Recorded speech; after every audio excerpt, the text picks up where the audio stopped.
வணக்கம். ஆகாஷ்வாணி.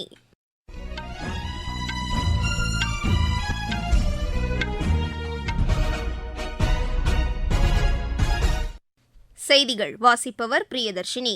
தலைப்புச் செய்திகள். தேசிய ஜனநாயக கூட்டணியின் குடியரசு துணைத் தலைவர் வேட்பாளரை தேர்வு செய்யும் அதிகாரம் பிரதமர் திரு நரேந்திர மோடிக்கு வழங்கப்பட்டுள்ளது. நாட்டின் மின் உற்பத்தி வரும் 2031-32ஆம் ஆண்டுக்குள் 870 ஜிகாவாட்டாக அதிகரிக்கும் என்று மத்திய அரசு கூறியுள்ளது.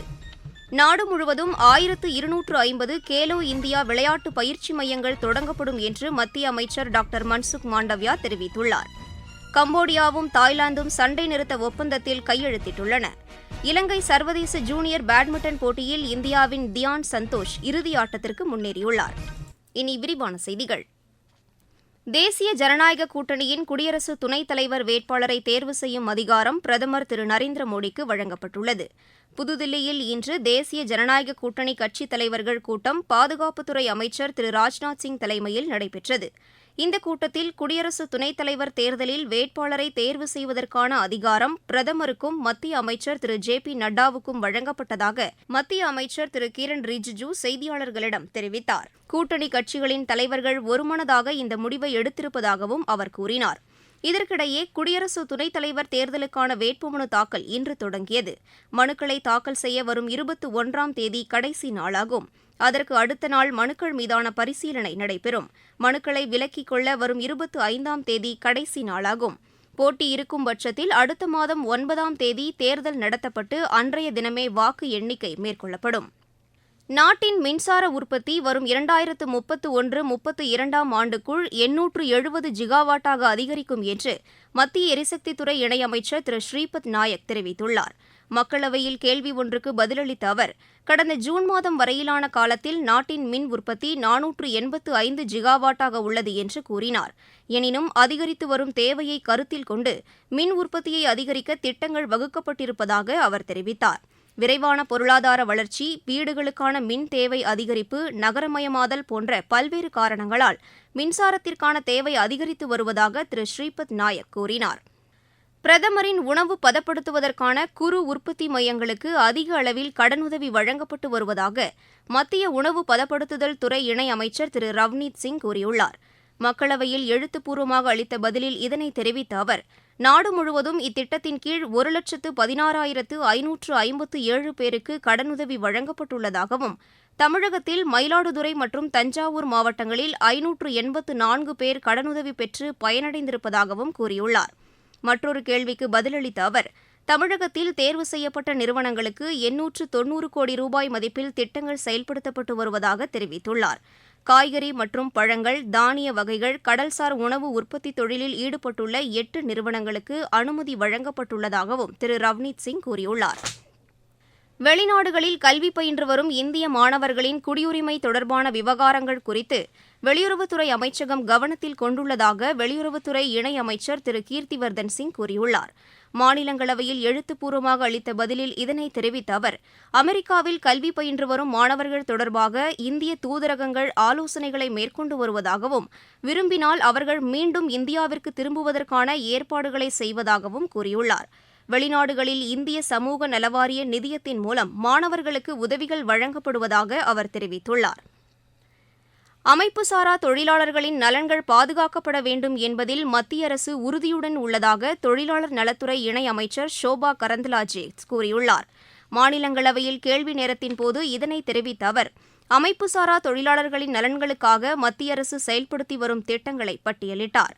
அமைப்புசாரா தொழிலாளர்களுக்கென சமூக பாதுகாப்பு சட்டம் கொண்டுவரப்பட்டதையும் அமைச்சர் சுட்டிக்காட்டினார். இந்தியாவின் மின்னணு பொருட்கள் ஏற்றுமதி நடப்பாண்டின் முதல் காலாண்டில் 47% அதிகரித்திருப்பதாக மத்திய அரசு தெரிவித்துள்ளது.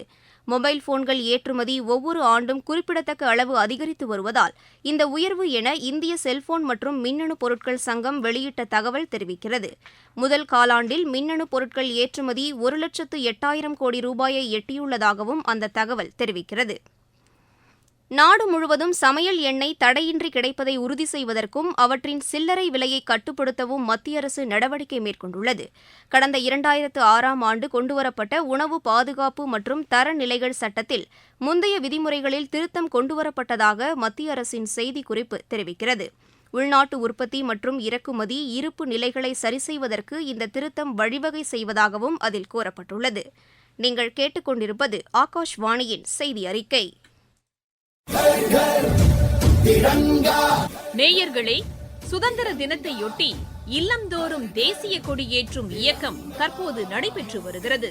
வரும் 15ஆம் தேதி வரை நடைபெறவுள்ள இந்த இயக்கத்தில் அனைவரும் பங்கேற்று தேசிய கொடியை ஏற்றி எடுத்துக்கொண்ட செல்ஃபி புகைப்படத்தை harghar.tiranga.com என்ற இணையதளத்தில் பதிவேற்றம் செய்வோம். தேசிய கொடியை ஏற்றுவோம், தேசத்தின் பெருமையை போற்றுவோம்.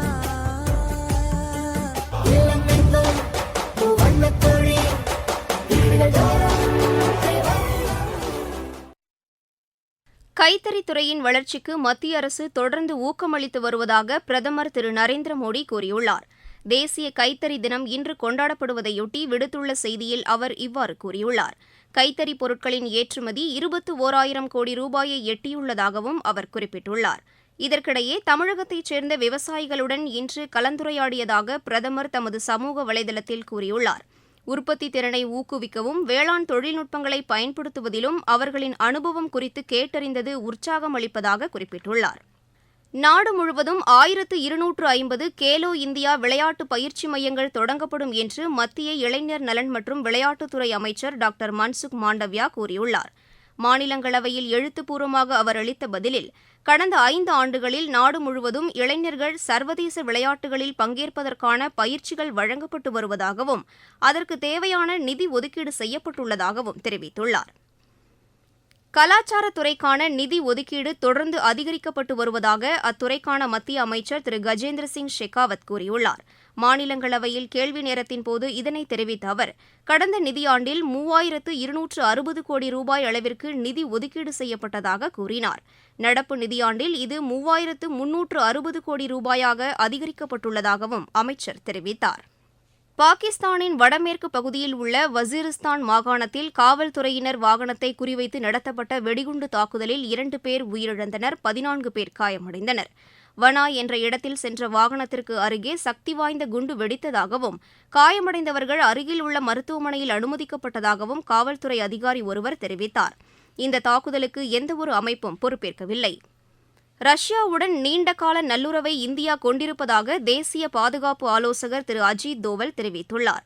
மாஸ்கோவில் அந்நாட்டு பாதுகாப்பு கவுன்சில் தலைவர் செர்கி ஷோய்குவை சந்தித்த பின்னர் செய்தியாளர்களிடம் பேசிய அவர், ரஷ்யாவுடனான நல்லுறவுகள் மதிப்பு மிகுந்தவை என்று கூறினார். இரு நாடுகளுக்கும் இடையே உயர்மட்ட அளவிலான பேச்சுக்கள் தொடர்ந்து நடைபெறுவதாகவும் இதன் மூலம் குறிப்பிடத்தக்க முன்னேற்றம் ஏற்பட்டிருப்பதாகவும் அவர் தெரிவித்தார். ரஷ்ய அதிபர் திரு விளாடிமிர் புட்டின் விரைவில் இந்தியாவுக்கு வரவுள்ளதாகவும் திரு அஜித் தோவல் கூறினார். எல்லை பிரச்சினை காரணமாக போரில் ஈடுபட்ட கம்போடியாவும் தாய்லாந்தும் சண்டை நிறுத்த ஒப்பந்தத்தில் கையெழுத்திட்டுள்ளன.